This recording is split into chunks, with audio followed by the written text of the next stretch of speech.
Sorry about the camera angle. I moved my seat up as high as I can because I'm a little short person. At least you can see my feet. Well, I don't make very many videos, and I just realized that the videos I had been making for the past several months were set to private, which was another wonderful perk from me doing a mandatory update on my Android device through Google for YouTube. I've had more glitches and problems and just complete chaos with trying to record stuff, watch stuff, make comments. So if you are subscribed to my channel, you can just notice like I have like probably almost 100 videos that just popped up on my feed. It's because they were there, I put them out, but they were marked private or unlisted. So the only people that were getting those videos were friends of mine that I'm sending them to directly. So I just got back from Wasteland Sunday night, and I wasn't even planning on going this year. But a friend of mine, Lethal, he was towing Ominous out with his big F-350, and he lost power going up a grade, towing the big Bronco on a trailer and his F-350 loaded with a snug top full of camping gear about 70 miles out of Chiloquin, and ended up having to get it towed back to Susanville, which was even back further away from Wasteland. I called, he called, everybody tried to get some options to get his truck figured out. Long story short, it's going to be thousands of dollars to get the truck fixed because it's a 6.0 Ford, which it's already been bulletproof, but there's just diesel life things. I've been through it. Everybody's been through it as a diesel. It's had a diesel. It's used a diesel. But so 1 o'clock on Wednesday afternoon, 7 hours after the event had opened, I have a ticket in my phone for Wasteland. So I went out there. I think between when I found out and when I got out there was literally 12 hours, because I found out at 1 o'clock and I got out there by 1 a.m. in the morning. So I went out there, met the other friend that was going out there, got camp set up the next day, just kind of slept on the ground under the stars and the moon like I always like to. I don't do the RV thing unless somebody else brings an RV, then I do the RV thing. I don't do the tent thing, because every time I put up a tent, the wind starts blowing or something crazy happens. So I just sleep on the ground with sleeping bags and pillows, and I dig a hole in the ground for my hip as I lay on my side. So that works at the beach, works in the desert, works in the woods. So was there from 1 a.m. technically Thursday morning, some people call it Wednesday night, but till 5 p.m. on Sunday. So yeah, I left 5 hours after we were supposed to be gone, but I definitely wasn't the last person to get out of there.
he's got the biggest vehicle out of all the people that our little group goes with.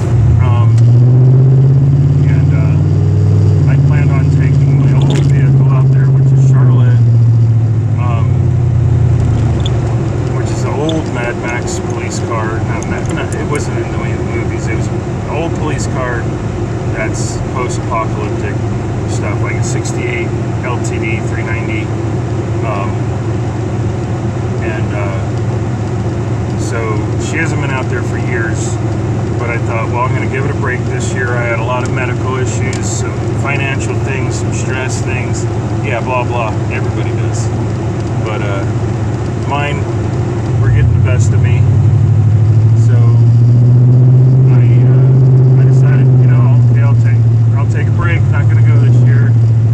But then everything started kind of evolving into, well, I could go. I feel better. My injuries became anti-symptomatic. But then it was after the 13th of September when I found all this out. So last chance tickets were gone. So I just thought, okay, well, I'll just fix up the old car, because the car I've been taking is when I can actually drive to the event and back and be comfortable in case, even though that's cheating and not authentic, something to be comfortable during the event in case I have one of my physical episodes, which are usually heat and not eating enough induced, or I get dehydrated easily in the heat. So I have a car, a Mad Max post-apocalyptic car or wasteland car that's got air conditioning and power seats, power windows, and has windows, because the only pieces of glass that are on my old Mad Max car are literally 2 spotlights, and I think the side view mirrors, the lenses, the actual mirror glass. So that's 4 pieces of glass in the whole car. So no windows, no heat, no air conditioning. Well, it's got 65 mile an hour air conditioning, when you're going 65 miles an hour. But the heater only works in the summertime, and the air conditioner only works in the wintertime. So, I ended up building a car that I was going to build myself. My buddy didn't have one. So, we've been going since 13. And so I had a car I was going to build to be a more comfortable car, even just be a drive around daily, like Mad Max car. Things came up, I got sick, I traded it to him or gave it to him for something. He started building it, did amazing things to it. But then it was like, he didn't start it, it wasn't the car that he would have chosen. And it just wasn't feeling like it was his to him. So we did some bartering, and so I got the car back. He got the Bronco, which is now Ominous. I have Vixen, which was starting out as Mullet, which I'm in now. And then he also has Sinister, which is Ominous is I think a 1989-ish drip rail full-size Bronco with a cow catcher on the front, guns all over it, armor, just done to the nines. Vixen I'm driving now is a 2008 ex-Sacramento County Sheriff Police Interceptor, Crown Vic. He has, I already told you what Charlotte is, and then he also has that I sold him was a 2015 Crown Victoria, Ford Taurus Police Interceptor. That's a twin turbo EcoBoost all-wheel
4 cars, and me and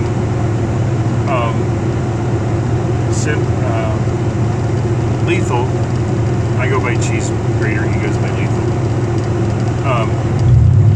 We're the only ones that bring cars there, post cars there with the other people that come with us periodically. So I just making a video to say, hey, I went, I didn't plan on going.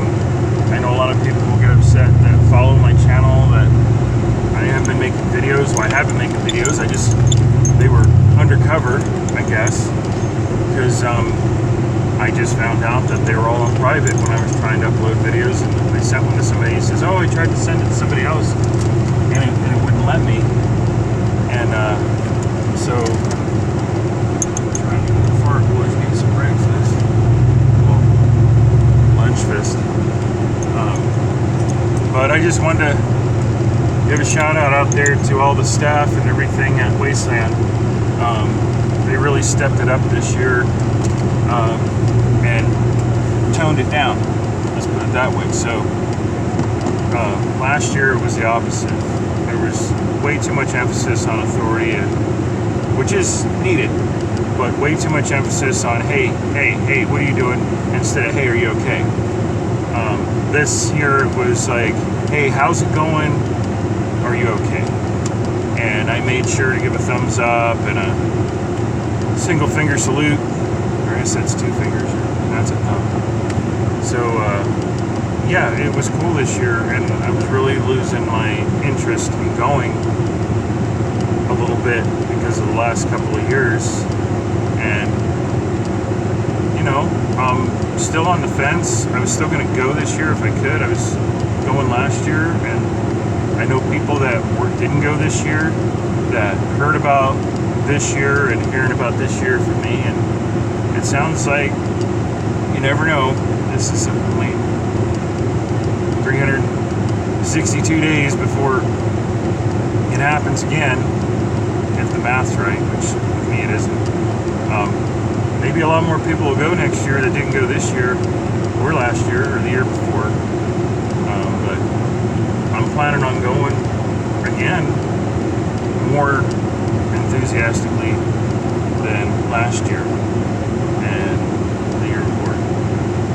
We'll see how it goes. I'll probably do like a shout out to everybody I met out there. I'm gonna have to write down all the names of, unfortunately I'm bad with names, but I put out some videos so people can see stuff. I know there's gonna be videos that are gonna be not even released until like a week before 2024 Wasteland. I don't know what it is, but I guess people are just so burnt out, maybe tired, or maybe there's just nothing else planned on their to-do schedule for the end of the world until the end of the world comes again, which that happens. So